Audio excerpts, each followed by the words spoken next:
Grazie.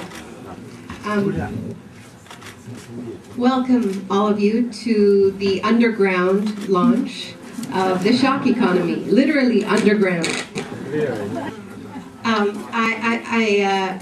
I want to particularly thank my publisher, Rizzoli, and my editor, Carlo Alberto Piosci, who made this launch possible, brought me here. When I was deciding where to publish, I spoke to Carlo, and I explained to him that I don't just write about social movements. I am a part of social movements. And what that means for my publishers and the people who work with me means that we have to do things untraditionally, like tonight. So this is the Italian launch. It's not just the underground launch, it's the launch of the book. So thank you for that. When you stand with the social movements, it is clear that these issues of shock, not metaphors, but real shocks to bodies, this is not an abstract discussion. Sometimes when I talk about this book in small rooms with journalists, it can feel like we're having a philosophical discussion that we can debate whether it's true or it's not true. But it's me who needs to thank the social movements for embracing me and the book in this way, because this is where I know that I'm not crazy. I remember well the shock of Genoa, the shock of Carlo Giuliani's death. We felt that shock in Canada. It was a shock that was felt around the world. As I've been speaking to journalists about this new book, I've often been asked, what happened to the anti-globalization movement? What happened to the No Global movement? It's not as strong as it used to be. And the truth is that even though our movement is still strong, it was shocked, and in many ways is still in a state of shock. We were terrorized and are still being terrorized. And the truth is that if we're to be honest, we must also admit that the media played a role in the context, in always painting our movement as violent, as terrorist, that a context was created for that terror, a context that gave permission to use fatal force on our movement. But I also remember so well, on September 11th, 2001, that it was Silvio Berlusconi who was the first world leader to try to equate our movement with terrorists. In his first statement, he said there's a connection between the people who attacked the World Trade Center and the people on the streets of Genoa. He did not wait but hours to do it. And this, of course, made that context where it is acceptable to criminalize dissent, to criminalize activism. It advanced it even further, and we see this now in the ongoing trials, the ongoing criminalization. It's the wrong people who are on trial in Italy.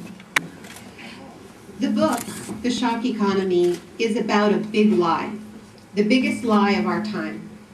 The biggest lie of our time is that neoliberalism swept the world peacefully and democratically, that it is in fact synonymous with democracy.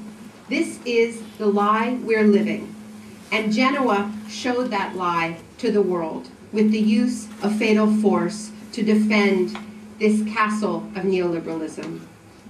In most parts of the world, they already knew it was a lie.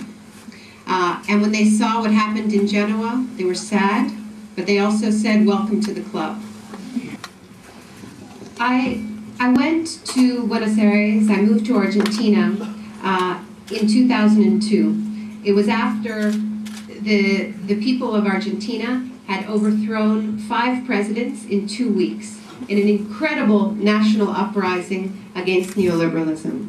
And when I arrived in Buenos Aires, I was really struck and impressed that all of the activists who I met there knew the name Carlo Giuliani. They knew that name. He was already a legend in Buenos Aires. But they also said to us, to those of us from Canada, the United States, Italy, Spain, why don't you know the names of our martyrs? Why don't you know the names of our Carlo Giulianis? Because in Buenos Aires, across Argentina, during those protests that had overthrown the president, 33 people had been gunned down in the streets. It was out of this experience that the process began of writing this book, of writing this alternative history of neoliberalism. Because those 33 people who died in Argentina in the protests that brought down the government were only the most recent casualties. And as we heard from our friends in Argentina again and again, that in the 70s, 30,000 people were killed in order to impose neoliberalism. 30,000 people were disappeared.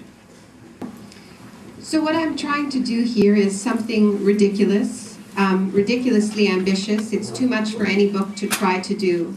But it's to try to bring together some of the stories, to tell a story, a new story about how neoliberalism conquered the globe, beginning in the very first laboratory, which was Latin America, the southern cone of Latin America in the 70s. The first country that accepted the Chicago Boys, not willingly, but after the military coups, was Chile, September 11th, 1973, the first September 11th. Chile became a laboratory for what we now understand as neoliberalism.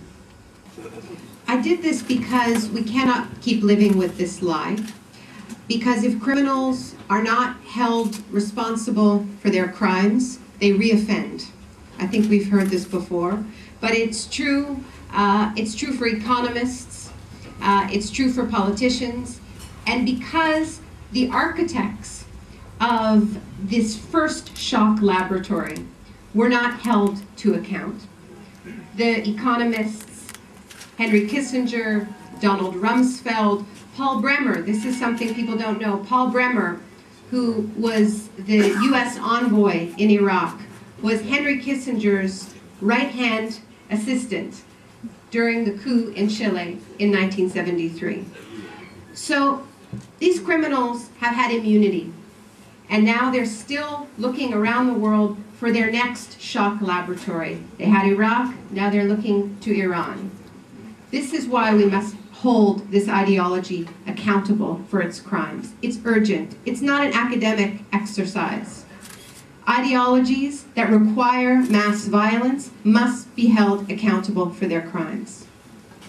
I think if we look at this first laboratory for neoliberalism, we also see a framework that helps us better to understand our present. That's another reason to look at the history of neoliberalism.